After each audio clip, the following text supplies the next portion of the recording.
kita akan membahas proyek PPKN Bab 2 tentang demokrasi berdasarkan Undang-Undang Dasar NRI tahun 1945.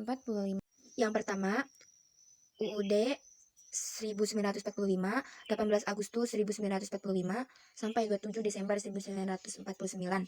Sehari setelah Indonesia merdeka, tepatnya 18 Agustus 1945, Indonesia memberlakukan UUD 1945 yang merupakan konstitusi tertulis pertama. Penanda diterapkannya demokrasi konstitusional. Meski demikian, menurut Muhammad Yamin, Undang-Undang Dasar ini disusun sesuai dengan situasi, kondisi, dan kebutuhan sendiri. Badan Pekerja Komite Nasional Indonesia Pusat BPKNIP kemudian mengumumkan terkait belum sempurnanya Undang-Undang Dasar 1945. Yang kedua, Undang-Undang Dasar Republik Indonesia Serikat 27 Desember 1949 sampai 17 Agustus 1950. Konstitusi Republik Indonesia Serikat secara resmi mulai berlaku pada 27 Desember 1949 setelah KINIP dan badan-badan perwakilan dari daerah-daerah memberikan persetujuan. Selama Konstitusi Republik Indonesia Serikat, banyak aspirasi yang muncul dari negara-negara bagian untuk kembali bersatu dalam Negara Kesatuan Republik Indonesia (NKRI). Akhirnya, pada 17 Agustus 1950 disepakati kembali ke bentuk negara kesatuan. Dan yang ketiga, Undang-Undang Dasar Sementara atau UUDS 17 Agustus 1950 sampai 5 Juli 1959. Apakah kalian tahu mengapa Undang-Undang Dasar ini dinamakan sementara? Karena memang sifatnya hanya sementara, menunggu terpilihnya Dewan Konstituante hasil pemilihan umum yang akan menyusun konstitusi baru. Pada masa UUDS 1950 terjadi gejolak yang menyebabkan kondisi politik tidak stabil. Tercatat pada periode 1950 sampai 1959, terjadi 7 kali pergantian kabinet. Hal ini mengakibatkan ketidakpuasan pemerintah daerah karena pusat sibuk dengan pergantian kabinet dan tidak memperhatikan daerah.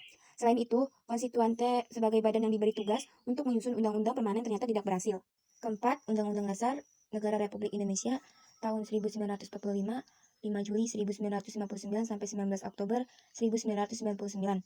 Pemilu tahun 1955 untuk memilih DPR dan anggota konstituante terlaksana dengan baik, namun konflik antar partai politik tidak dapat diselesaikan dengan baik.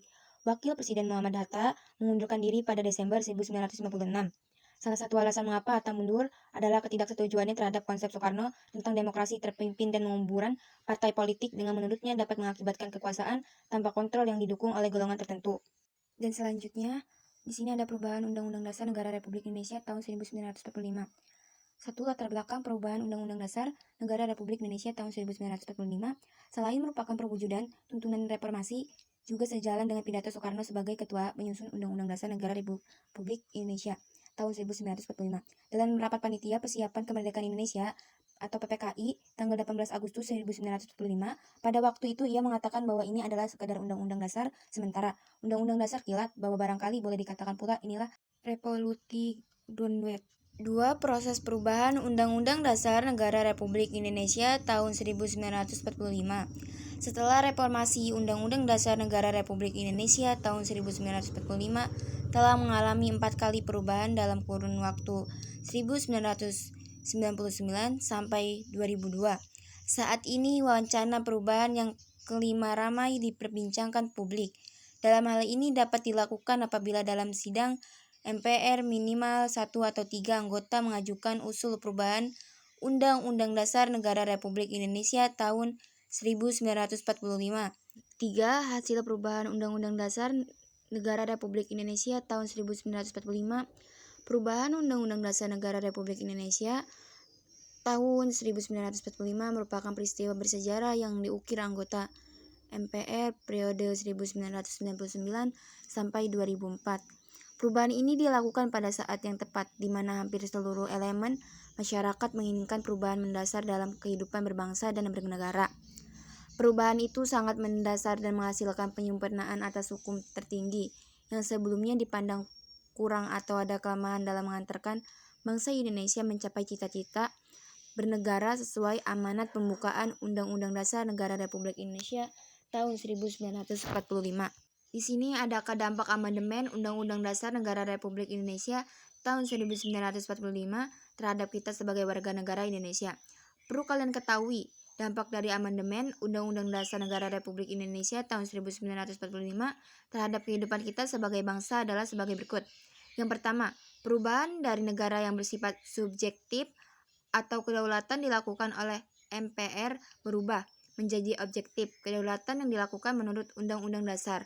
Hal ini dapat dilihat pada pasal 1 ayat 2 hasil amandemen. Yang kedua, Ruler of Land menjadi panglima tertinggi dapat dilihat pada pasal 1 ayat 3. Kita semua sebagai warga negara Indonesia tunduk pada hukum dasar yaitu Undang-Undang Dasar Negara Republik Indonesia tahun 1945. Dan ketiga, tugas dan fungsi lembaga negara dipertegas, tidak ada lagi lembaga tinggi negara. Keempat, perubahan Undang-Undang Dasar Negara Republik Indonesia tahun 1945 menjadikan rakyat yang berdaulat, bukan pemerintah atau negara. Kelima, adanya check and balance sebagai kontrol lembaga. 6. Rakyat dapat memilih secara langsung wakil rakyat presiden. Kurang lebihnya mohon maaf jika penjelasan saya ada kesalahan. Wassalamualaikum warahmatullahi wabarakatuh. Bye-bye.